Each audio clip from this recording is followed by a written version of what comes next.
Merci, Monsieur le Président, de nous faire l'honneur d'être là. À nouveau, fidèle au BIC 2022. Monsieur le Président, vous avez plusieurs milliers d'entrepreneurs devant vous aujourd'hui. Emmanuel Macron a une demi-heure avec nous et un certain nombre de sujets à couvrir, donc je vais lui passer la parole très simplement. Bonjour. C'est bien, je sens de l'énergie dans cette salle comme chaque année. Non, je suis heureux d'être avec vous. Alors contrairement aux autres années, on ne peut pas faire l'échange habituel, qui est normalement une passe, pas d'armes, mais d'échange avec Nicolas et plusieurs entrepreneurs, ce qui nous permet généralement de nous tromper dans les prénoms et ce qui vaut beaucoup d'ironie des uns et des autres. Heureux de vous retrouver et je vais ensuite moi-même devoir partir à Prague parce qu'on va vers une autre métamorphose, la métamorphose européenne, et j'essaierai d'y revenir dans mon propos, parce que les temps de crise que nous vivons se prêtent justement à ces transformations. Alors en étant là d'abord devant vous aujourd'hui, c'était un message de soutien et de constance de soutien, y compris quand les temps sont difficiles et incertains. Et je le dis vraiment en remerciant avec l'ensemble des ministres qui sont là, la BPI, le Big Tour, le Big et tous les entrepreneurs partout en France qui se mobilisent tout le long de l'année pour faire tourner notre économie, créer de l'activité, inventer de nouvelles activités et soulever l'énergie entrepreneuriale du pays. Donc merci à toutes et tous et à ceux qui font vivre Big et le Big Tour. Bravo à eux. Merci à toi.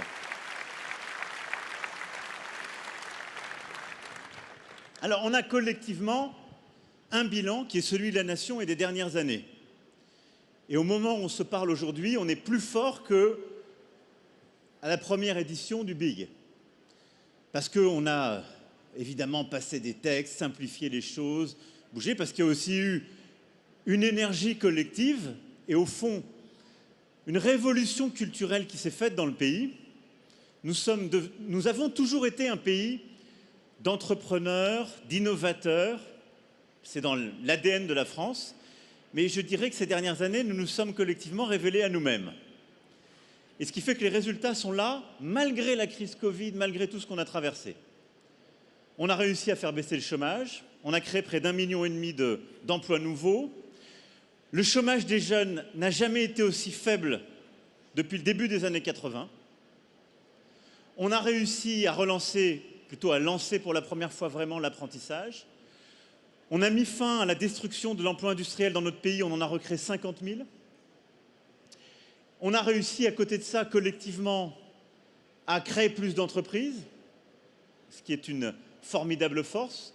Il y a ce million d'entrepreneurs et d'entreprises créées chaque année, qui est la dynamique sur laquelle on est lancé. Ça fait 3 ans de suite que nous sommes le pays le plus attractif d'Europe, que nous sommes celui qui, à la fois, crée le plus de start-up et les développe le plus vite et le plus fort. Et on est passé de levée de fonds qui était de 2,5 milliards en 2017 à 11,5 milliards en 2021. Et on a collectivement réussi à développer 27 licornes, c'est-à-dire aller beaucoup plus vite et plus loin que les objectifs que j'avais fixés ici même il y a quelques années. Et on a 138 000 entreprises qui exportent partout dans le monde et qui tirent le pays. Je ne vais pas vous écraser de chiffres, mais c'est pour dire que quand on entend parfois tous les jours que tout va très mal, que ce serait une catastrophe, etc., il y a des choses qui sont dures, je vais y revenir, il y a des inquiétudes légitimes, mais il y a aussi une force extraordinaire, pas simplement à Paris, dans tout le territoire, hexagone comme outre-mer, qui est la force entrepreneuriale française et qui est le fait de nos simplifications, d'une politique d'investissement massive, de transformation collective et de la révolution culturelle que vous portez. Et ça, maintenant, c'est inarrêtable.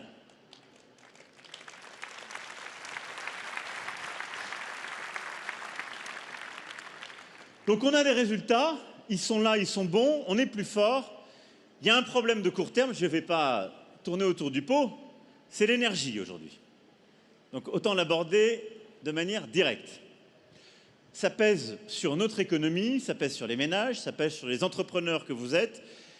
Et des TPE aux grands groupes, c'est l'inquiétude du moment. Et c'est d'ailleurs une des choses qu'on va faire avancer en européen.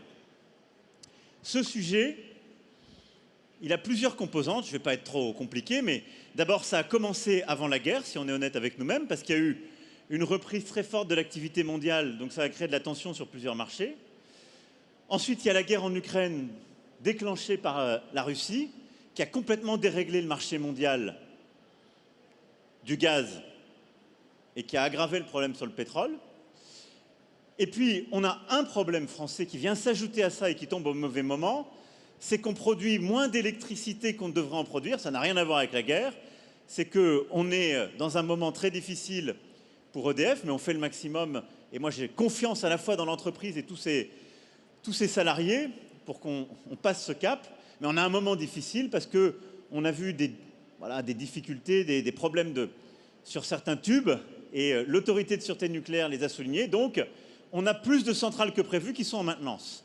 Tout ça crée au même moment un problème qui fait que le gaz coûte plus cher et l'électricité coûte plus cher parce qu'on n'en produit pas assez chez nous. Et il se trouve qu'on a une formule de prix européen qui fait que l'électricité qu'on paye est trop liée au gaz, alors même que nous, on a un modèle qui n'a rien à voir avec ça. To make a long story short, comme on dit en bon breton. Donc voilà la situation dans laquelle on est, ce qui fait qu'on a des prix qui s'envolent et beaucoup d'inquiétudes, évidemment chez nos compatriotes, et je le sais pour beaucoup d'entrepreneurs que vous êtes. Alors face à ça, on a un plan, un cap, et je vais essayer de vous donner des repères pour les prochaines semaines. On a un premier plan qui est la sobriété. Et je veux ici le rappeler parce que c'est aussi quelque chose qui est dans notre main. Ça ne dépend d'aucune règle européenne, d'aucune règle française. La Première ministre reviendra cet après-midi avec les ministres compétents sur ce sujet. Mais c'est ce que chacun, comme particulier, comme entreprise, on peut faire pour consommer un tout petit peu moins et pour, au fond, sauver de l'énergie. C'est comme ça qu'il faut le valoriser. Et l'énergie qu'on sauve, c'est la moins chère. Et ça ne veut pas dire produire moins. Je n'ai pas changé d'opinion là-dessus. Ça ne veut pas dire aller vers une économie de la décroissance. Pas du tout. La sobriété, ça veut juste dire gagner en efficacité. Et vous toutes et tous qui traquez à chaque instant de votre vie d'entrepreneur les coûts cachés, tout ce qu'on peut faire pour produire mieux, de la meilleure qualité, produire encore davantage, mais en dépensant moins, il faut accélérer en quelque sorte les efforts sur l'énergie. C'est ça la bonne sobriété. Et donc là-dessus, c'est accélérer sur les petits investissements en termes d'efficacité énergétique, et c'est avoir quelques mécanismes très simples pour réussir collectivement à diminuer de 10% ce qu'on consomme d'ordinaire.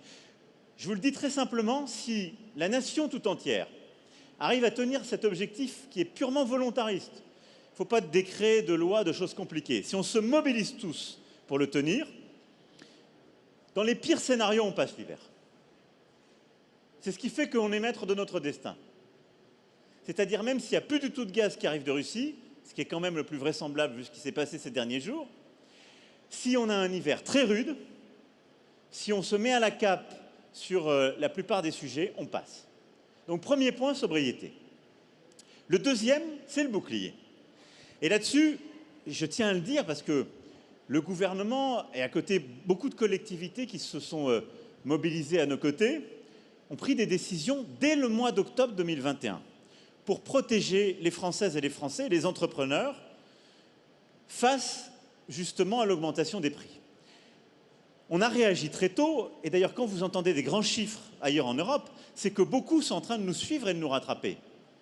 Mais depuis octobre 2021, on a mis en place un bouclier sur en particulier gaz et électricité, qui fait que pour les ménages, pour les très petites entreprises, pour les plus petites collectivités territoriales, ces prix ont augmenté de 4%, là où ils auraient dû augmenter de 120% si on avait laissé le marché fonctionner. Et je le dis parce qu'on ne regarde jamais le voisin, en tout cas on regarde que quand ça va que dans un sens. Mais aujourd'hui, si vous étiez allemand, belge ou autre, comme ménage, comme petite entreprise ou petite collectivité territoriale, vous auriez des augmentations 10, 15 fois supérieures de vos factures d'électricité et de gaz. C'est ça la réalité. Donc ce bouclier a été mis en place, on le tient, on a mis à côté de ça des PGE résilience et je ne vais pas détailler plus avant tout le programme, mais c'est ce qui fait qu'aujourd'hui, et tous les instituts le montrent, on a en moyenne 3 points d'inflation en moins que nos principaux voisins. Et on est le pays de la zone euro qui a l'inflation qui est la mieux tenue aujourd'hui, ce qui est une protection pour nous tous et nous toutes. En 2023, qu'est-ce qu'on va faire? Parce qu'il faut qu'il y ait un cap. On va d'abord continuer ces mécanismes. Et donc, les ministres l'ont dit, on va passer une augmentation qui sera limitée sur gaz et électricité, plus 15%, pour TPE, petites collectivités locales, ménages, avec là aussi des mécanismes de protection. On va protéger, comme ça a été annoncé, les très gros consommateurs d'énergie, avec des dispositifs qui sont mis en place. Et on est en train de les améliorer. Les ministres de l'économie, des finances et de l'énergie l'ont annoncé hier. C'est ce qu'on négocie en ce moment avec la Commission. Donc, ce que vous connaissez, je vois plusieurs présidentes et présidents de régions qui sont là dans vos régions, on va l'intensifier pour protéger justement vos entreprises qui ont le plus besoin d'énergie. On va l'adapter pour le simplifier ces mécanismes et pas attendre par exemple que certaines entreprises, je pense à des PME et ETI en particulier, où il y avait des critères, il fallait commencer à être à perte pour être aidé. On va le simplifier pour dire, dès que ça commence à trop peser sur vos marges, on a un mécanisme pour vous aider à payer l'énergie. Donc là, les ministres ont détaillé le projet, mais on va protéger nos producteurs pour la même logique que quand on a eu l'épidémie, la même logique que depuis le début, ne pas laisser de casse économique et industrielle se faire dans un moment de cycle très particulier, parce qu'on sait que la capacité qu'on détruit dans ces moments-là, on met beaucoup de temps à la rebâtir. Et donc, en 2023, on va poursuivre le bouclier pour les plus fragiles et pour les ménages, pour nos entreprises qui sont les plus fragiles. On va avoir des dispositifs d'accompagnement pour les entreprises qui sont les plus exposées. On est en train de les adapter.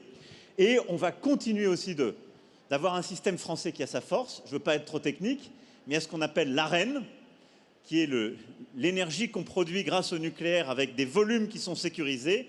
Et là-dessus, dans les prochains jours, on donnera les volumes pour là aussi donner un cap et permettre de tenir les prix. À côté de ça, donc ça, c'est les mécanismes de protection et de bouclier. Pour protéger, on va aussi mettre plus de pression sur les fournisseurs. Et c'est ce que les ministres ont fait hier en imposant à ces derniers de signer une charte. Je le sais, pour beaucoup d'entre vous, il y a encore beaucoup d'angoisse parce qu'il y a des fournisseurs d'énergie qui arrivaient avec des factures qui étaient parfois multipliées par 5, par 8, par 10. Je l'ai dit, je vais vous expliquer dans un moment pourquoi. Ne signez pas de toute façon aujourd'hui ces factures qu'on vous propose. Ce n'est pas le bon moment. Ça va être le bon moment dans quelques semaines et je vais vous expliquer pourquoi.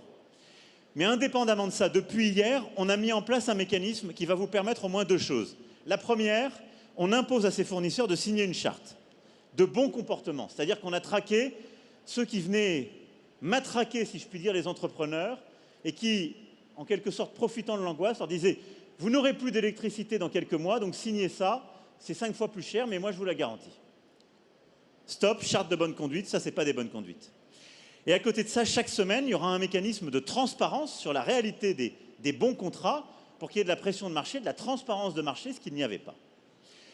Mais surtout, le mois d'octobre va être mis à profit pour qu'au-delà du bouclier, on fasse baisser les prix.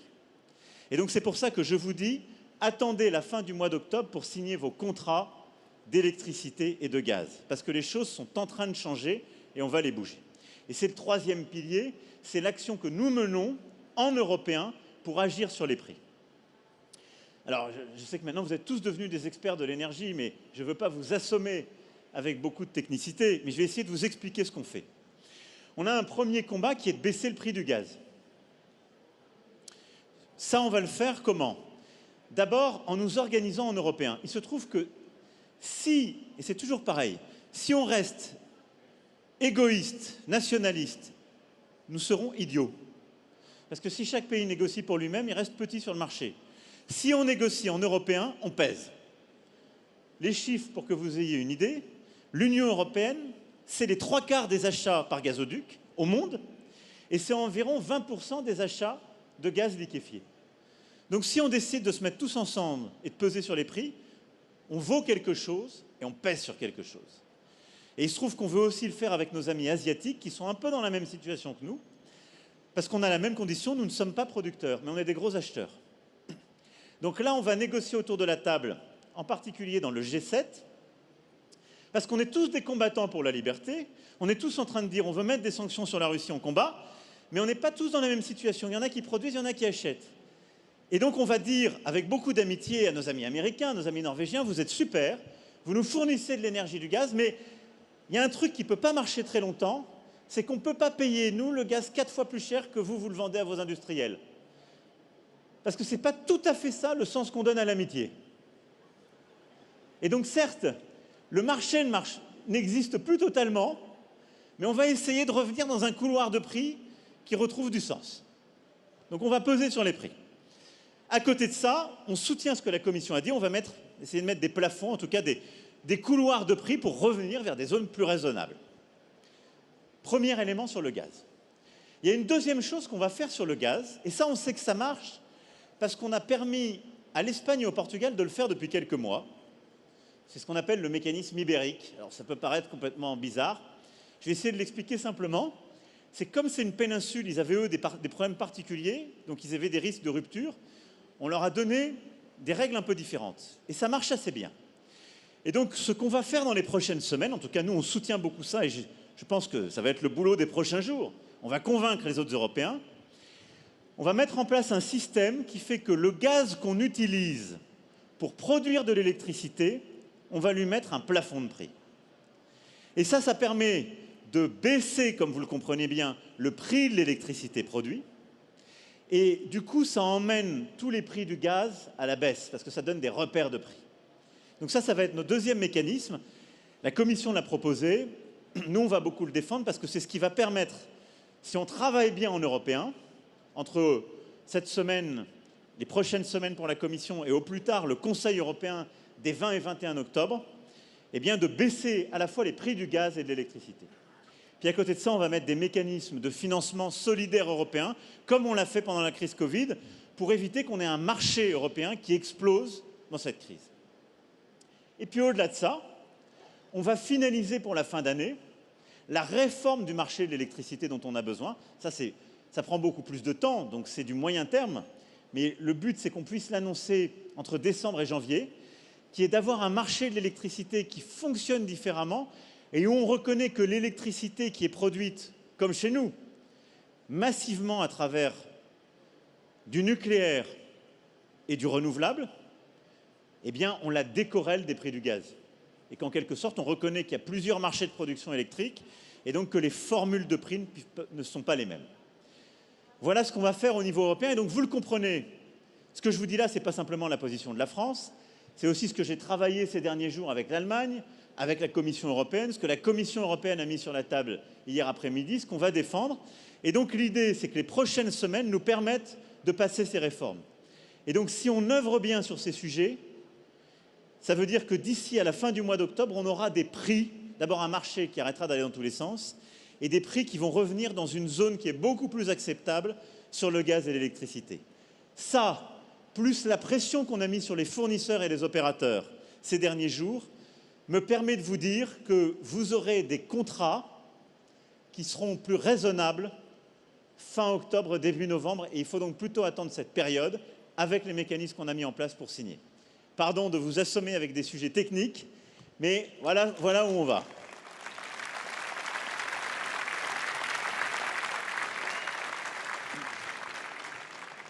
Donc on est au boulot, en France et en Europe, pour apporter une réponse à cette crise et y aller. Mais après, pour vous donner le cap là-dessus, et ça va me permettre de faire le lien avec les métamorphoses, d'abord, cette crise nous touche, mais elle touche surtout l'économie européenne, qui est très, très imbriquée. Mais elle touche en fait beaucoup moins le modèle français, parce que nous avons des forces historiques, notre nucléaire installé, on dépend beaucoup moins du gaz que les autres. Et on a su aller très vite pendant cette crise. Je vous donne des chiffres très simples. La France consommait, comme vous le savez, beaucoup moins de gaz dans son mix pour produire de l'électricité. En européen, la Russie représentait 41% du gaz dont on avait besoin, le 24 février. Aujourd'hui, c'est 7,5%. Donc on a diversifié à une vitesse qu'on pensait impossible nos sources. Mais les Allemands, c'était 80% de leur gaz qui était russe. Et nous, on avait besoin de très peu de gaz, et c'est évidemment beaucoup moins de dépendance. Et donc, cette crise, on doit là aussi en tirer toutes les leçons. Et donc, au-delà des mesures de court terme que j'ai évoquées, elle conforte la stratégie qu'on s'était donnée pour nous-mêmes, qui fait que la France, elle doit accélérer sa transition énergétique autour de 3 piliers. Sobriété et efficacité énergétique, c'est-à-dire améliorer et accélérer l'électrification de nos usages pour la mobilité, la rénovation thermique de nos bâtiments, l'effacement énergétique, tout ce qui nous permet de sauver de l'énergie. Premier pilier. Ce qui fait qu'à horizon 2050, on veut environ baisser de 30% la consommation d'énergie par rapport à ce qu'on a aujourd'hui. Tout ça va nous conduire à avoir besoin de beaucoup plus d'électricité à horizon 2050, environ plus 50% de besoin en électricité. Et donc, il va nous falloir produire beaucoup plus d'électricité, mais si on ne veut pas dépendre, nous, notre cap, et c'est celui qu'on a défini depuis février, c'est une stratégie climat et une stratégie souveraineté. Et la guerre en Ukraine a conforté cette stratégie française. Et donc, ça veut dire qu'en plus du premier pilier sobriété et efficacité, on a un pilier accélération du renouvelable et accélération du nucléaire. Pourquoi? Parce que les rapports de l'Agence internationale de l'énergie et de RTE ont très bien montré que le tout nucléaire ne marche pas, c'est trop lent et trop cher. Le tout renouvelable ne marche pas non plus, parce que c'est beaucoup trop cher, c'est insoutenable socialement, en particulier parce que ça aurait une stratégie complètement folle sur l'éolien, et c'est là aussi beaucoup trop cher et incertain technologiquement, en raison du fait qu'on ne stocke pas une énergie intermittente, en tout cas que les technologies ne sont pas stabilisées. Et donc, on va accélérer notre stratégie de renouvelable. On a commencé à lancer, vous le savez, pour 6 réacteurs plus 8. On accélère aussi la transition et l'innovation en allant vers les SMR, l'innovation sur le nucléaire pour résoudre les problèmes, en particulier de déchets de fermeture du cycle. Et là-dessus, on doit aller beaucoup plus vite et beaucoup plus fort. Et donc, on va augmenter notre capacité, améliorer la sûreté et la qualité. Et puis, à côté de ça, on va produire beaucoup plus de renouvelables. J'étais à côté de vous, Madame la Présidente de Région en Pays de Loire, il y a quelques jours, pour inaugurer notre premier champ d'éolien en mer. Mais on va le faire comment? D'abord en allant plus vite, parce que je le disais, on l'a inauguré à Saint-Nazaire. Enfin, il a été lancé en 2010. Donc, si je vous dis on va en faire plus, à ce rythme-là, vous allez me dire, il est sympathique, mais ça ne va pas nous régler les prochaines guerres, s'il y en a d'autres. Donc, on accélère, c'est la loi qu'on va passer. On simplifie et on planifie en mettant de la visibilité d'investissement, des négociations beaucoup plus simples et en bâtissant derrière une filière industrielle. Et pour moi, c'est très important, c'est-à-dire qu'on change les usages, on transforme notre système énergétique, mais derrière, on ne répète pas l'erreur européenne faite dans la première génération des renouvelables, où on importait le renouvelable qu'on déployait, c'est qu'on le produit. Et d'ores et déjà aujourd'hui, on produit de plus en plus de composantes de nos éoliennes en mer, au Havre, à Saint-Nazaire et dans plusieurs sites. On produit l'hydrogène qu'on fait de ces renouvelables. Je pense à Life, pour ne parler qu'une de nos startups qui est engagée sur cet hydrogène vert produit à partir de l'éolien en mer. Et on produit de plus en plus des composantes de nos panneaux solaires et le nouveau solaire qui est beaucoup plus technologique et sur lequel on est compétitif. Et donc l'idée, c'est d'avoir une stratégie renouvelable qui est de déploiement et de production d'énergie, mais aussi une filière industrielle à déployer. Donc ça, c'est le cap qu'on doit se donner sur l'énergie pour ne pas revivre la crise qu'on est en train de vivre et là aussi en tirer toutes les conséquences. Et vous le comprenez, ça sera une des grandes métamorphoses pour le pays. Alors au-delà de celle-ci, et pour finir mon propos, puisque vous allez parler de métamorphose, la métamorphose, c'est un changement qui fait toujours peur. C'est un vertige. Et je pense que ça fait toujours peur à une chenille de devenir papillon. Ce n'était pas forcément, je trouve que c'était prévu au programme, génétique, mais c'est un formidable inconnu. Les temps que nous sommes en train de vivre sont des temps inconnus. Et là, j'ai essayé de donner de la visibilité de court terme. Mais au fond, je pense que le thème est formidablement choisi, j'y suis pour rien, donc je peux le dire. C'est ce que vous vivez dans vos entreprises, ce qu'on vit dans notre pays, mais c'est une formidable manière de penser les temps qui sont les nôtres, et c'est un antidote aux extrêmes, aux discours de haine et au repli. Les temps que nous vivons font peur parce que, je le dis parfois, c'est le retour de l'impensable. On a vécu tous ensemble le Covid. C'était impensable, surtout pour toutes les entrepreneuses et entrepreneurs que vous êtes. Vous viviez dans un monde ouvert, on vous disait allez plus à l'export, boum, du jour au lendemain, on n'a plus le droit de prendre l'avion, on ferme, il y a des interdictions à l'export. On pensait vivre dans un monde de paix infini, boum, la guerre revient. On pensait que, il y a quelques années, les ressources, en particulier naturelles, étaient aussi infinies. Là, la transition a été plus lente, mais elle est aussi brutale et on en vit les conséquences. L'effondrement de la biodiversité, la brutalité du changement climatique. Là aussi, on est sur ce qui était impensable il y a quelques années pour beaucoup d'entre nous. Face à ça, on peut se dire, on est dans un monde qui va s'effondrer. C'est la première manière de réagir à l'impensable. C'est le repli sur soi, l'effondrement psychologique, collectif. Le modèle auquel on est habitué est fichu. On se replie. Et on se replie vers une forme de nostalgie parfois de ce qui n'a jamais été. Et il y a une autre manière de faire, c'est la métamorphose. C'est de se dire tout change autour de moi, mais jusqu'à présent, on a collectivement réussi à faire face à tous ces changements. Et des changements qui, au fond, ont parfois été aussi brutaux dans l'histoire de l'humanité. Et on l'a fait comment, quand on regarde les leçons de l'humanité et les nôtres? On l'a fait en mettant beaucoup d'intelligence collective en connexion. La Renaissance, les Lumières. On l'a fait en coopérant. Et donc c'est l'intelligence, l'innovation, la coopération, et c'est au fond l'audace plutôt que le jeu sur la peur. Alors moi j'essaie chaque jour d'être lucide et donc de partager ce que je sais des risques avec vous et avec tous nos compatriotes. Mais être lucide, c'est pas avoir peur et se replier sur la peur. C'est de dire il faut qu'on change. Parce que c'est pas vrai qu'on peut continuer comme avant. Mais c'est pas parce que ce monde fait peur qu'on doit se rétracter, se retourner vers le passé, s'effondrer ou s'enfermer. Il faut nous métamorphoser. Comme certains l'ont dit pendant la crise Covid, nous réinventer. C'est ça la métamorphose. Et donc oui, on va devoir collectivement nous réinventer. Ben, en faisant quoi? En gardant des fondamentaux, de la compétitivité, parce qu'on est dans un monde où si on n'est pas compétitif là, on sera battu par les autres, mais où on doit aller beaucoup plus vite et beaucoup plus fort sur la décarbonation de notre économie, sur son innovation et sur sa capacité à coopérer. Et c'est comme ça que collectivement, en ayant un cap collectif pour la nation, ben on va démultiplier les initiatives individuelles sur le territoire qui nous permettront d'inventer les bonnes solutions. Et je crois profondément à cette métamorphose. Alors comment on va la faire? Être plus compétitif, on ne lâchera rien de ce qu'on a fait ces 5 dernières années, je vous le dis tout de suite. Je ne l'ai pas fait pendant le Covid, je ne le ferai pas davantage en temps de guerre ou après. Ce qu'on a consolidé de résultats économiques, on va le garder, donc on va continuer à simplifier les règles, on va continuer à avancer sur une stratégie claire macroéconomique pour avoir un tissu entrepreneurial plus fort. C'est la base de la métamorphose. Et donc, baisse des impôts de production, on va baisser la CVAE qui pèse au-dessus de la marge et qui empêche d'investir.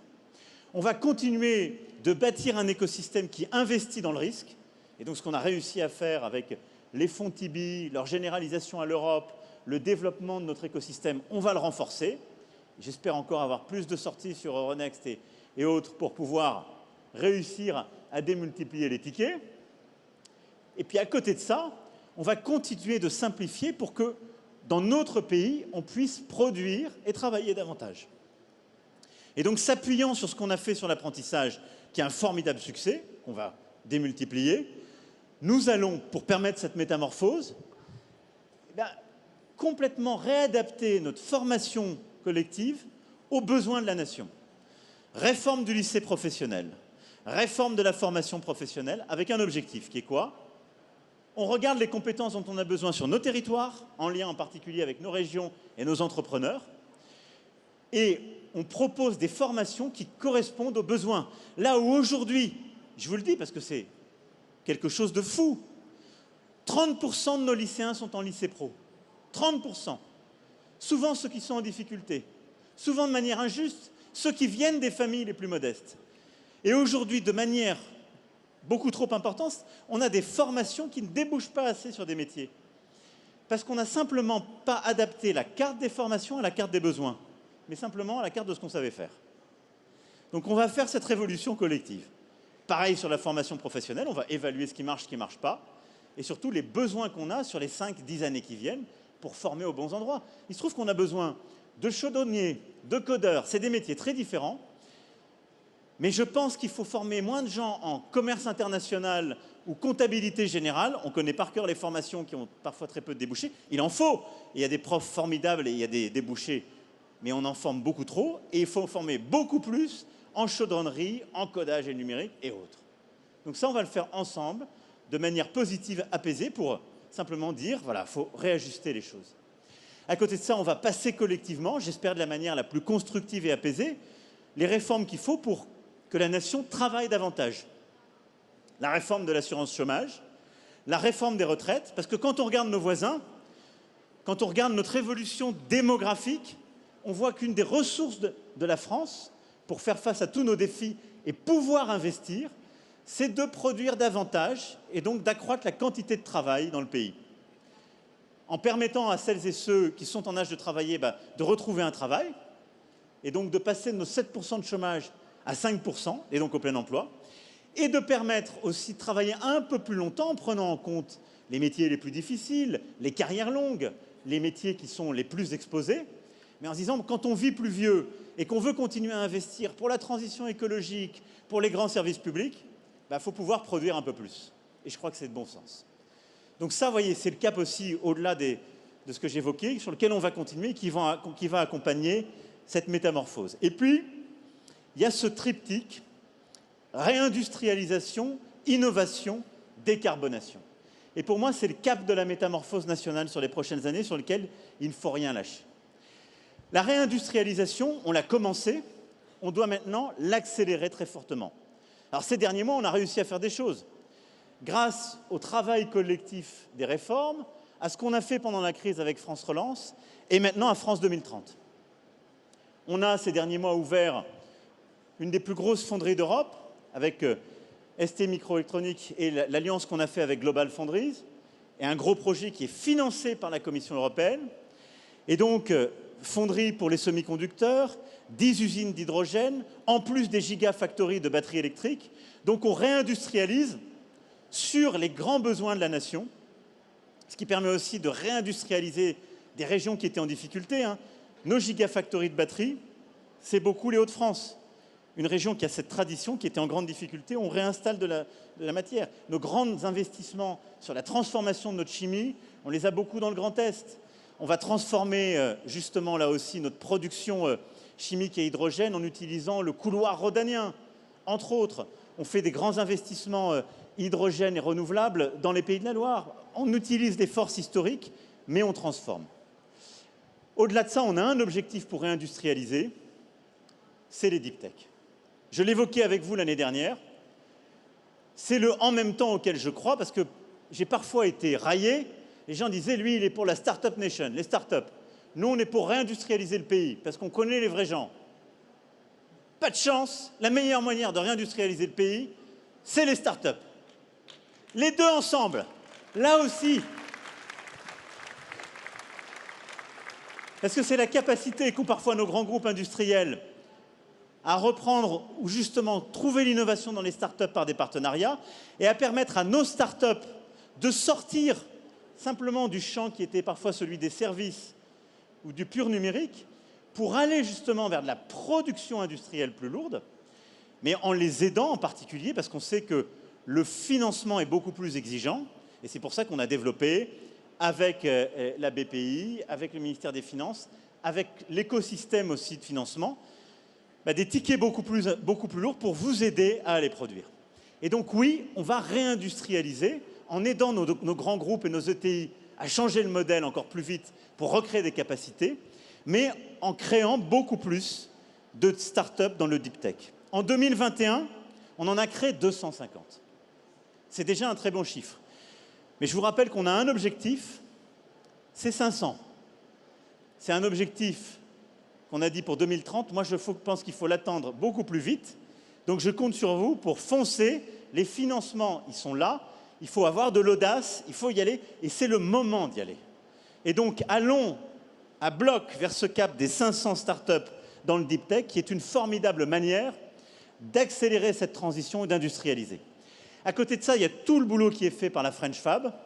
Et là aussi, pour accompagner la transformation de vos modèles, aller beaucoup plus vite dans la croissance industrielle, qui est formidable. Il y a les projets première usine de start-up, une vingtaine ont été développés.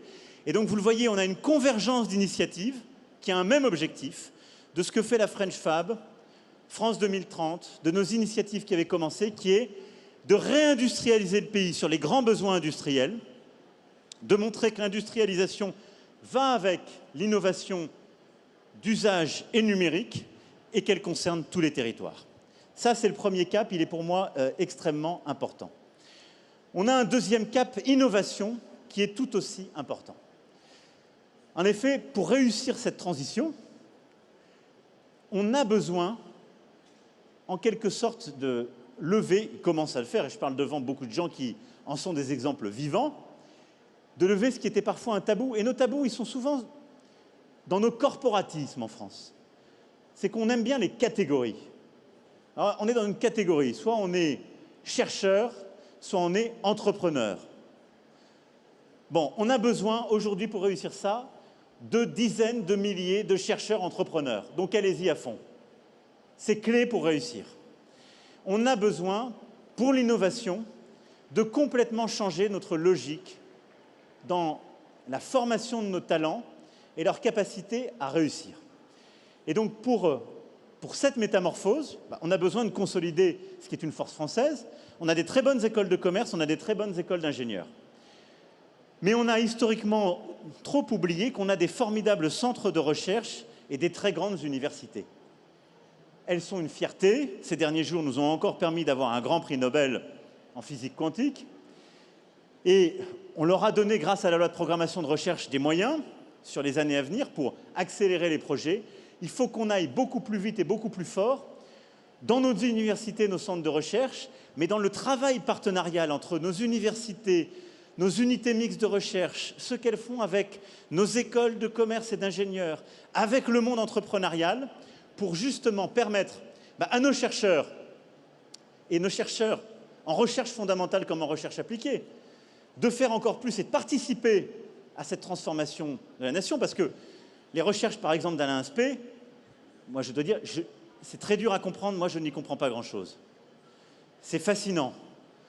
Et donc c'est des sujets entre des photons et de la télépathie entre photons. C'est de la poésie pour moi. Mais j'ai compris que derrière, ces recherches ont permis de créer une start-up française, Pascal, qui est une formidable fierté et qui, sur le plateau de Saclay, réussit et en quantique fait que la France est un des champions.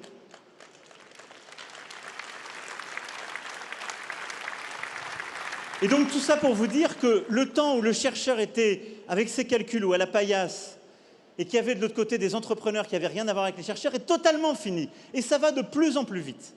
Et donc il faut que nous, on aille encore plus vite, qu'on décloisonne, parce que les grandes transformations se feront si on va plus vite et qu'on fait sauter les barrières entre des disciplines qui en avaient. Et donc là-dessus, on a commencé à lancer des projets, on a une quarantaine de projets de recherche pour 2,5 milliards d'euros. Et c'est justement tous les appels à projets qui sont faits par France 2030 qui ont permis de le faire et qui sont appuyés sur nos grands IDEX, sur tout ce qu'on fait depuis une dizaine d'années, mais qu'on a accéléré.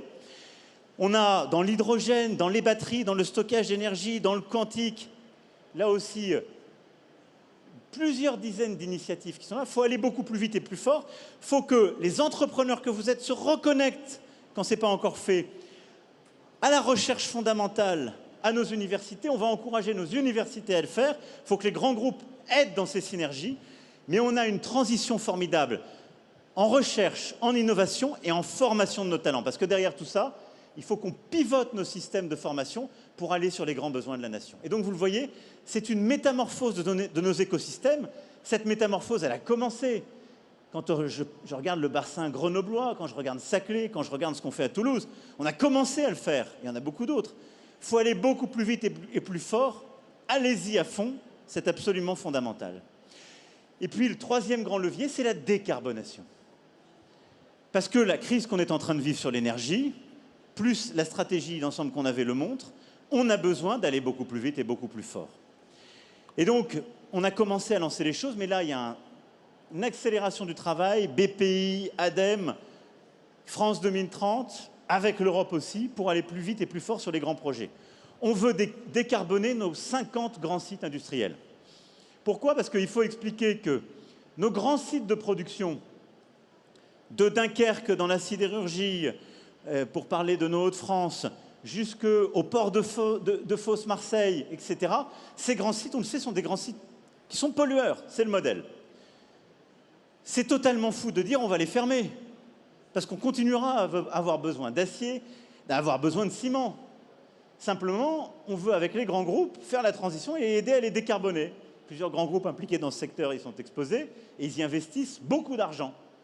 Et donc, à côté de ce que font les groupes, on met le paquet pour aider à décarboner ces modèles historiques et permettre, du coup, là où on utilisait, par exemple, du gaz ou du charbon, d'utiliser de l'hydrogène, de faire de l'électrolyse sur de l'énergie propre ou de recycler cette électricité avec de l'hydrogène gris sur un même site. Et donc de changer nos pratiques productives de manière beaucoup plus rapide pour décarboner l'industrie lourde. On va y aller à fond. Dans les prochaines semaines, je recevrai les 50 grands sites et on ira sur cette décarbonation accélérée. C'est les innovations sur le capture carbone, c'est les innovations sur l'hydrogène vert. Je parlais de Life et il y a plusieurs autres startups qui y sont. Mais donc cette décarbonation de l'industrie est un point clé pour réussir cette métamorphose. Et donc vous le voyez bien, on a d'immenses défis.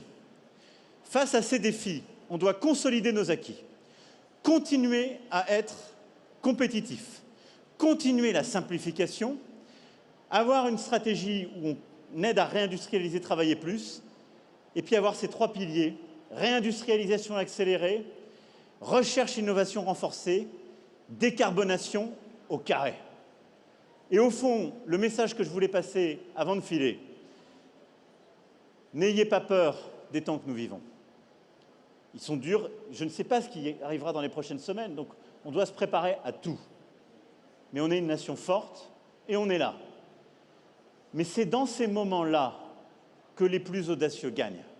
C'est dans les moments de crise difficile que celles et ceux qui osent, quand ils sont bien accompagnés et qu'il y a des gouvernements qui osent investir, des investisseurs qui osent investir, que les vrais changements se font. Et à l'inverse, dans les moments de crise, et on l'a vécu dans notre histoire, l'Europe des années 30 a fait l'inverse. Face à une crise, elle s'est repliée, elle s'est renfermée, elle s'est désindustrialisée et en plus elle a connu la guerre. Dans le moment que nous vivons, devant tant de changements, on n'a qu'un choix. Aller plus vite et plus fort et inventer l'avenir. C'est le seul moyen d'avoir des perspectives. Notre avenir doit être moins dépendant de l'extérieur. Notre avenir doit donner des perspectives d'emploi et de bons emplois à nos enfants. Et donc, on doit réindustrialiser le pays et monter en compétences. Et notre avenir sera décarboné parce qu'on fera une croissance compatible avec nos objectifs de biodiversité et de lutte contre le dérèglement climatique. Cet avenir existe. Il est dans nos mains si on investit, si on réforme et si nous sommes audacieux.